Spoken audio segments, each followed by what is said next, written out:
শিক্ষার্থী বন্ধুরা, আশা করি সবাই ভালো আছো, সুস্থ আছো।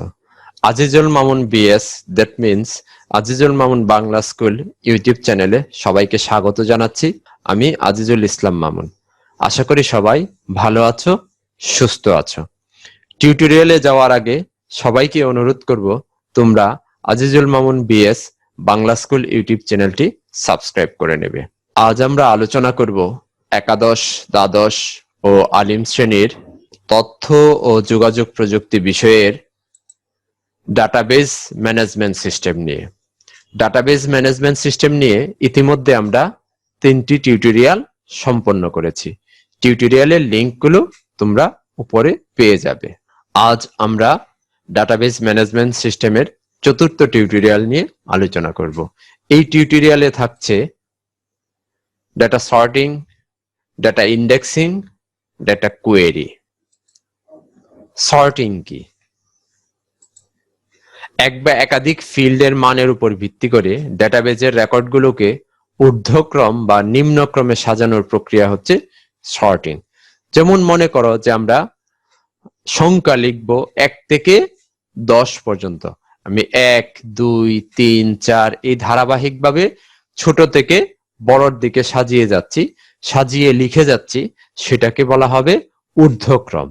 কিংবা আমি যদি এভাবে লেখা শুরু করি 10, 9, 8, 7, তাহলে এটাকে বলা হবে ডেটার নিম্নক্রম অনুসারে সাজানো। একটি ডেটা টেবিল সর্টিং করার ফলে নতুন একটি টেবিল তৈরি হয়, যেখানে টেবিলের রেকর্ডগুলো সর্টিং করা থাকে। ডেটাবেজে যদি আমরা ডেটা সর্টিং ব্যবহার করি, ডাটা সাজানোর জন্য আমরা সর্টিং ব্যবহার করি, সেক্ষেত্রে কি হবে, মূল ফাইলের পাশাপাশি আরেকটা সর্টেড ফাইল তৈরি হবে, যেখানে সর্টেড ফাইলে ডেটাগুলো সর্ট করা থাকবে। একটি টেবিল সর্টিং করার পর টেবিলে নতুন কোনো ডেটা ইনপুট দিলে সর্টেড টেবিলটি কোনো পরিবর্তন হয় না। আবার যদি নতুন ডেটা ইনপুট করি, সেক্ষেত্রে সর্টেড যে টেবিলটা ছিল সেই টেবিলটা কিন্তু আপডেট হবে না, আগে যেরকম ছিল সেরকমই থাকবে। এই ক্ষেত্রে টেবিলকে আবার পুনরায় সর্টিং করতে হয়। এছাড়া কোনো টেবিলে ডেটা সর্টিং করলে যেহেতু টেবিলের নতুন একটি কপি তৈরি হয়, তাই অতিরিক্ত মেমোরিরও প্রয়োজন হয়। ডেটা যদি সর্টিং করি, সেক্ষেত্রে আমার কি হবে, আরেকটা সর্টেড কপি তৈরি হবে, সেজন্য অতিরিক্ত মেমোরিরও প্রয়োজন হবে। বাস্তব ক্ষেত্রে সর্টিং এর চেয়ে ইন্ডেক্সিং বেশি ব্যবহৃত হয়। আমরা একটা টেবিলে ডাটা সর্টিং সম্পর্কে দেখি। সর্টিং, এই যে একটা টেবিল, এটা হলো স্টুডেন্ট ইনফরমেশন, আর এটা হলো কি, এটা সর্টিং এর পূর্বে, আর এটা হলো সর্টিং করার পরে। এখানে আমরা কি করেছি, রোল অনুযায়ী দেখো সাজিয়ে লিখেছি, কিন্তু আমি চাচ্ছি হলো রেজাল্ট অনুযায়ী ভালো রেজাল্ট আগে থাকবে, জিপিএ যেটা ভালো সেটা আগে থাকবে, তারপরে নিম্নক্রম অনুসারে সাজাবে, ডিসেন্ডিং হবে। সেই ক্ষেত্রে আমরা কি, এখানে জিপিএ 5 আছে, জিপিএ 5 আবার কি উপরে চলে যাবে। এইটা হলো আমার মূল ফাইল। এই ফাইলটা সর্টেড করার পরে দেখো, এই যে সর্টিং ফাইল, এখানে এসেছে জিপিএ 5 উপরে, তারপরে 4.9 এগুলা, আর এখানে রোলগুলা কি হয়ে গেছে, উল্টা পাল্টা হয়ে গেছে, যেহেতু আমরা জিপিএ অনুযায়ী সাজিয়েছি। এই টেবিলটা থেকে এরকম একটা টেবিল ক্রিয়েট হয়ে যাবে ডাটা সর্টিং করলে। কি, টেবিলের রেকর্ডগুলো জিপিএ ফিল্ডের, এই যে এই টেবিলের রেকর্ডগুলো জিপিএ ফিল্ডের ভিত্তিতে নিম্নক্রমে সর্টিং করা হয়েছে, এই যে ডিসেন্ডিং অনুযায়ী সাজানো হয়েছে।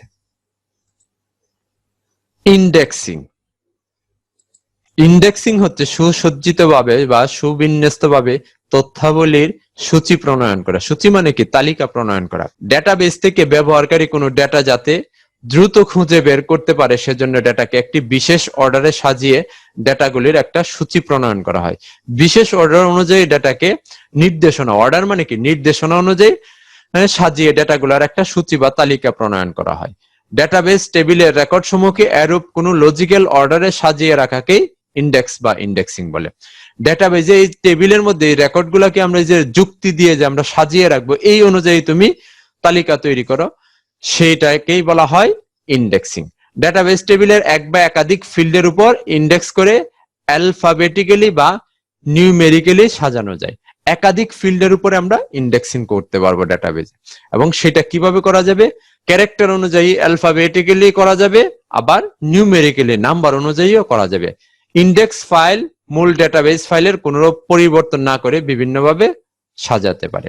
আমরা সর্টিং এ কি দেখেছি, আমরা যদি সর্টিং করি তাহলে মূল ফাইলের পাশাপাশি আরেকটা সর্টেড ফাইল হয়ে যাবে, কিন্তু ইন্ডেক্সিং এর ক্ষেত্রে কিন্তু তা হবে না।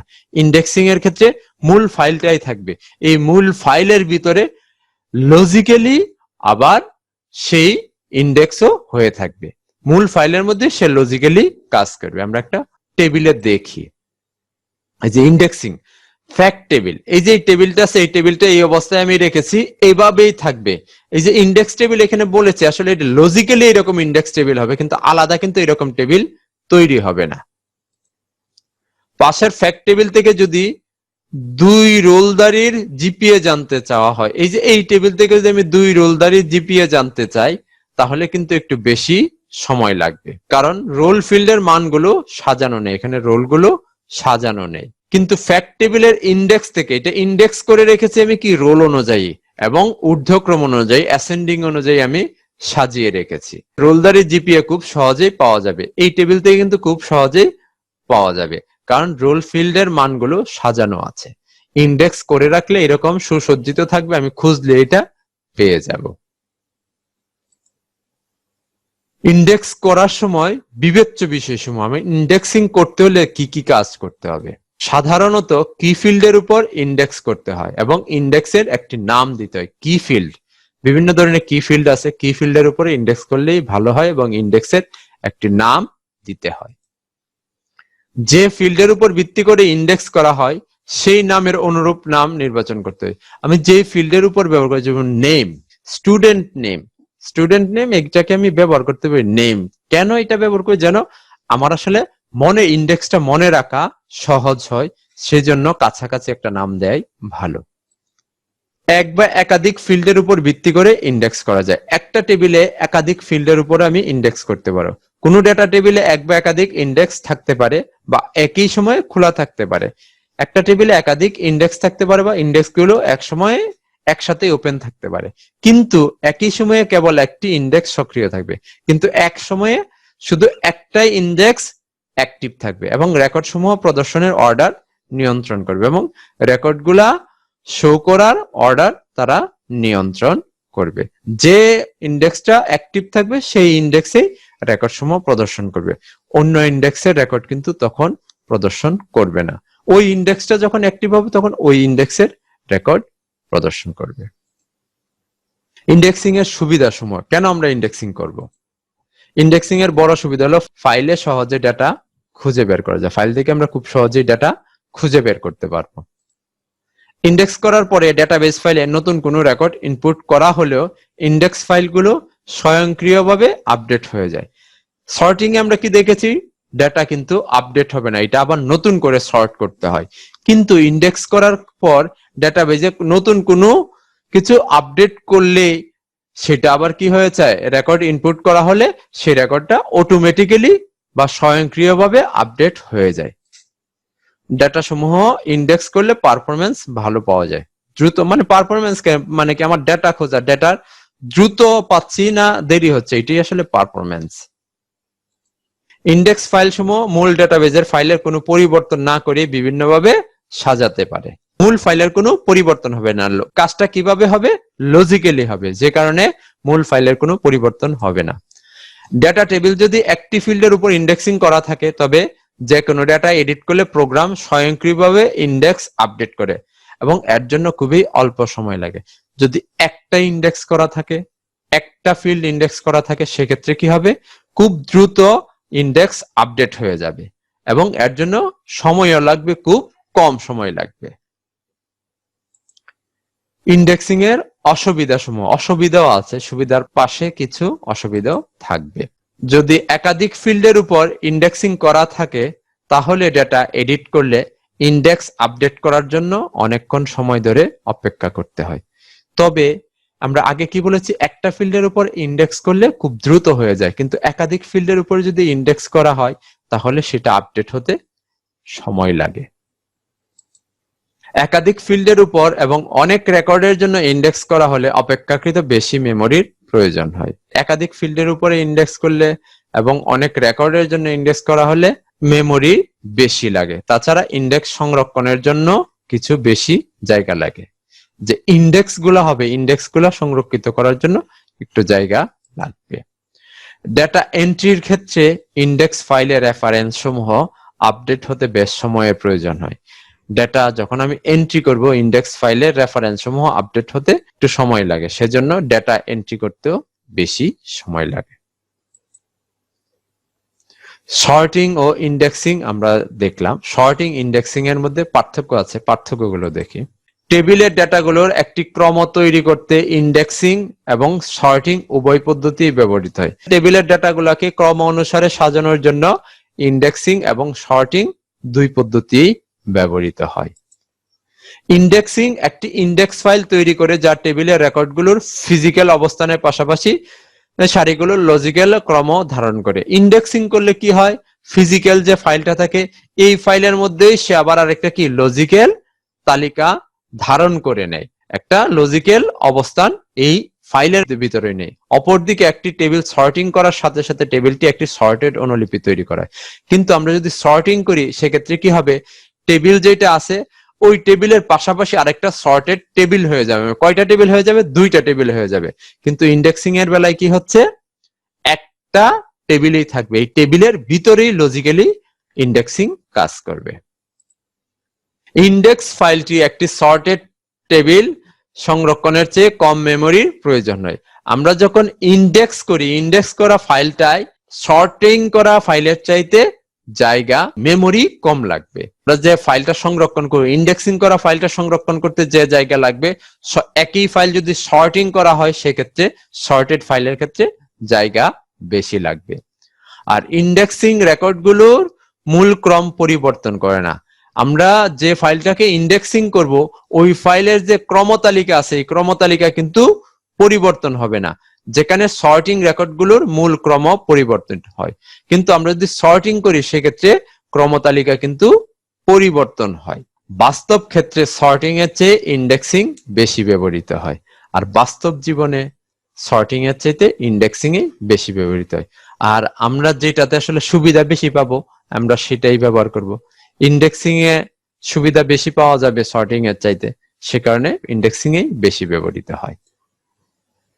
কোয়েরি খুঁজে বের করে, এই যে এতক্ষণ আমরা ডেটাবেজ নিয়ে আলোচনা করছি, ডেটাবেজে আমরা ডেটা রাখবো, কিভাবে সাজিয়ে রাখবো, সাজিয়ে রাখলাম। এখন ডেটা যদি আমি খুঁজে বের করতেই না পারি তাহলে ডেটা রাখার দরকার কি? ডেটা খুঁজে বের করার এই প্রক্রিয়াটাকেই বলা হয় কোয়েরি।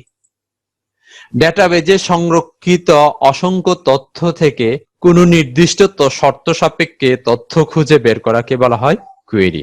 ডেটাবেজে আমি যে অসংখ্য তথ্য রাখছি এই তথ্য থেকে সুনির্দিষ্ট শর্ত, কিছু শর্ত সাপেক্ষে আমার প্রয়োজনীয় তথ্য খুঁজে বের করাকেই বলা হয় কোয়েরি। কোয়েরির সাহায্যে নির্দিষ্ট ফিল্ডের ডেটা, নির্দিষ্ট গ্রুপের ডেটা নির্দিষ্ট শর্ত অনুসারে প্রদর্শন করা যায়। নির্দিষ্ট শর্ত অনুযায়ী আমি ফিল্ড বা গ্রুপের ডেটা প্রদর্শন করতে পারবো। কোয়েরিকে আসলে বেশ কয়েকভাবে ভাগ করা হয়। এখানে আমরা চারটি কোয়েরি নিয়ে আলোচনা করব। সিলেক্ট কোয়েরি, কোন ডেটা টেবিলের ফিল্ড বা কলাম নির্বাচন করে যে কোয়েরি করা হয় তাকে সিলেক্ট কোয়েরি বলা হয়। মানে কি, ফিল্ড বা ফিল্ড আর কলাম একই জিনিস, ফিল্ড নিয়ে আমরা যে কোয়েরি করব তাকেই বলা হবে সিলেক্ট কোয়েরি।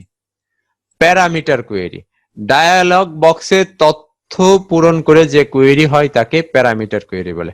এখন কোয়েরি করতে গেলে একটা ডায়ালগ বক্স আসবে, এই ডায়ালগ বক্সে কিছু নির্দিষ্ট শর্ত দেওয়া থাকবে, এইগুলা পূরণ করে যে কোয়েরি করা হবে তাকে বলা হবে parameter query. Cross step query, শর্তারোপ করে কোয়েরিকৃত ফলাফল সামারি আকারে প্রদর্শনের জন্য যে কোয়েরি। আমরা একটা কোয়েরি করার পর কোয়েরিতে অনেকগুলা রিপোর্ট আসছে, অনেকজনের রেজাল্ট চলে আসছে, এখন সবগুলা একসাথে দেখানো করা যাবে না। এখন আমরা দেখাবো ফার্স্ট, সেকেন্ড, থার্ড কে হয়েছে। ফলাফলকে আবার সামারি আকারে প্রকাশ করা, মূল বিষয়বস্তু অনুযায়ী প্রকাশ করার জন্য যে কোয়েরি করা হয় তাকেই বলা হয় cross step query. Action query, কোন কোয়েরি ফলাফল যখন ডেটাবেজের ডেটার মানের পরিবর্তন করে তাকে অ্যাকশন কোয়েরি বলে। ডেটাবেজের যে ডেটা আছে তা আপডেট করা যায়, অ্যাপেন্ডমেন্ট ইনপুট করা যায়, ডিলিট করা যায়, কিংবা নতুন করে টেবিল করা যায়, এই ধরনের কোয়েরি নিয়ে কাজ করে অ্যাকশন কোয়েরি। কোয়েরি ভাষা।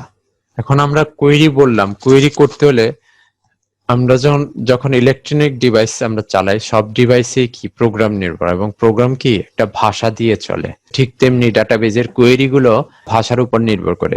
এখন কোয়েরি যে ভাষার উপর নির্ভর করে তাকে বলা হয় কোয়েরি ল্যাঙ্গুয়েজ বা কোয়েরি ভাষা। যে ভাষার সাহায্যে কোয়েরি করা হয় তাকে কোয়েরি ভাষা বলে। ডেটা ম্যানিপুলেশনের উপর ভিত্তি করে 3 ধরনের কোয়েরি ভাষা আছে, যেমন QUEL, query language, QB, query by example, SQL, structured query language. SQL কি? Structured query language. এবং সবচাইতে বেশি ব্যবহৃত, বহুল ব্যবহৃত কোয়েরি ল্যাঙ্গুয়েজ হলো স্ট্রাকচার্ড কোয়েরি ল্যাঙ্গুয়েজ। এসকিউএল এর পূর্ণরূপ হলো স্ট্রাকচার্ড কোয়েরি ল্যাঙ্গুয়েজ। এসকিউএল একটি নন প্রসিডিউরাল বা ফাংশনাল ল্যাঙ্গুয়েজ। কারণ এসকিউএল যে তথ্যাবলী দরকার কেবল তা দিলেই হয়, কিভাবে কোয়েরি করা যাবে তা বলার দরকার হয় না। ও কিভাবে কোয়েরি করবে এটা সে জানে, তাকে শুধু প্রয়োজনীয় তথ্য দিলেই সে কোয়েরি করে দিবে।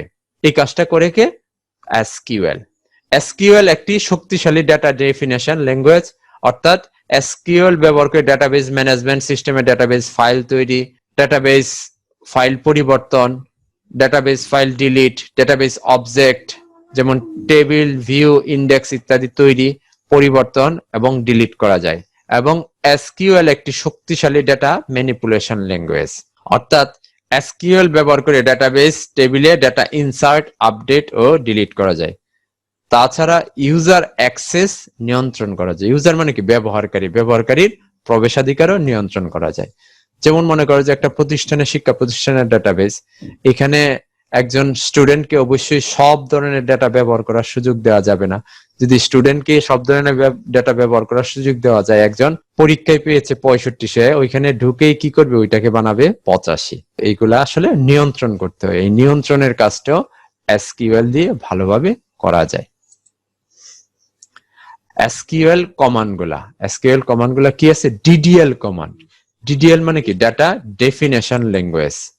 ডিডিএল এর সাহায্যে টেবিলের গঠন পরিবর্তন, যেমন টেবিল তৈরি করা, টেবিল আপডেট, টেবিল মুছে ফেলা ইত্যাদি পরিবর্তন করা হয়। সকল ডিডিএল কমান্ড গুলো অটো কমিটেড, এর মানে একটি ডেটাবেজে স্থায়ীভাবে সমস্ত পরিবর্তন সংরক্ষণ করে। ডেটাবেজে স্থায়ী যত পরিবর্তন আসে সেটা সংরক্ষণ করে আসলে ডিডিএল। ডিডিএল এর মধ্যে আমরা কি করতে পারি? টেবিল তৈরি করতে পারি, ক্রিয়েট করতে পারি, আমরা টেবিল মুছে ফেলতে পারি, ড্রপ করতে পারি, অল্টার। টেবিলে আমার যদি প্রয়োজনীয় ফিল্ড নিতে হয় সেটা আমরা কি করব? ডিডিএল ব্যবহার করে নিতে পারবো। DML, data manipulation language. Command সমূহ টেবিলে সংরক্ষিত তথ্য ম্যানিপুলেট করার জন্য ব্যবহৃত হয়। ডিএমএল কমান্ড সমূহ অটো কমিটেড নয়, এর মানে হলো পরিবর্তনগুলো ডেটাবেজের জন্য স্থায়ী নয়, তারা আবার পূর্বাবস্থায় আসতে পারে। ডিএমএল দিয়ে আমরা কি করতে পারি? ইনসার্ট মানে কি? ডাটা ইনপুট করা, আপডেট। আমি যে ডাটা ইনপুট করেছি সেই ডাটা আবার আমরা পরিবর্তন করতে পারবো প্রয়োজন অনুযায়ী। আমি যদি ভুল করি সেটাকে শুধরানোর সুযোগ থাকবে। আর ডিলিট, যদি এই ডাটার প্রয়োজন না থাকে তাহলে এই ডাটাকে আমি ডাটাবেস থেকে, ওই টেবিল থেকে আমি ডিলিট করে দিতে পারবো। TCL, transaction control language. কমান্ডগুলো ডেটাবেজের উপর অন্যান্য কমান্ডগুলোর প্রভাব চেক করে। অন্যান্য যে কমান্ড আছে এই কমান্ডগুলোর প্রভাব চেক করে, কিরকম প্রভাব আছে, কিভাবে ডাটা আদান প্রদান হচ্ছে, ট্রানজিশন হচ্ছে যেভাবে, সেগুলাকে আসলে এই কন্ট্রোল করে টিসিএল দিয়ে। টিসিএল কমান্ডগুলো কেবলমাত্র ইনসার্ট, ডিলিট ও আপডেটের মতো ডিএমএল কমান্ডগুলোর সাথে ব্যবহার হতে পারে। এইগুলা টিসিএল আসলে মূলত ব্যবহৃত ইনসার্ট, ডিলিট ও আপডেটের মতো কমান্ডগুলোর সাথে। এই অপারেশনগুলো স্বয়ংক্রিয়ভাবে ডেটাবেজে কমিটেড হয় এবং এই অপারেশনগুলো ডেটাবেজে অটোমেটেড থাকে। তাই তারা টেবিল তৈরি করার সময় বা তাদের ড্রপ করার সময় ব্যবহার করে না। টেবিল তৈরি বা ড্রপ করার সময় এই টিসিএল ব্যবহার করতে হয় না, এটা ডেটাবেজের সাথে অটোমেটেড এই থাকে। DCL, data control language. Command সমূহ ডেটাবেজের যে কোনো ব্যবহারকারীকে অথরিটির অ্যাক্সেস দেওয়া এবং তা ফিরিয়ে নিতে ব্যবহৃত হয়। ডেটাবেজ কে ব্যবহার করবে, কিভাবে ব্যবহার করবে, কতটুকু ব্যবহার করতে পারবে, এইটুকু প্রবেশাধিকার নিয়ন্ত্রণ করে হলো ডিসিএল, ডাটা কন্ট্রোল ল্যাঙ্গুয়েজ। তা বন্ধ করে দিতে পারে ডিসিএল। ডিসিএল ব্যবহার করে ডাটাবেজ প্রবেশাধিকার নিয়ন্ত্রণ করা যায়। সর্বশেষ ডিকিউএল। ডিকিউএল হলো ডাটা কোয়েরি ল্যাঙ্গুয়েজ। কমান্ডটি ডাটাবেস টেবিল থেকে শর্ত সাপেক্ষে ডাটা আনতে ব্যবহৃত হয়। আমরা যারা ব্যবহারকারী তারা আসলে ডাটাবেস থেকে আমাদের প্রয়োজনীয় কিছু তথ্য খুঁজে পেতে চাই। আমাদের প্রয়োজনীয় তথ্য খুঁজে বের করার জন্যই ডাটা কোয়েরি ল্যাঙ্গুয়েজ ব্যবহার করা হয়। ডাটা কোয়েরি ল্যাঙ্গুয়েজ একটা কমান্ড নিয়ে কাজ করে, সেই কমান্ডটা হলো সিলেক্ট, এবং সিলেক্ট কমান্ড ব্যবহার করে আসলে কি করা হয়, ডাটা প্রদর্শন করা হয়।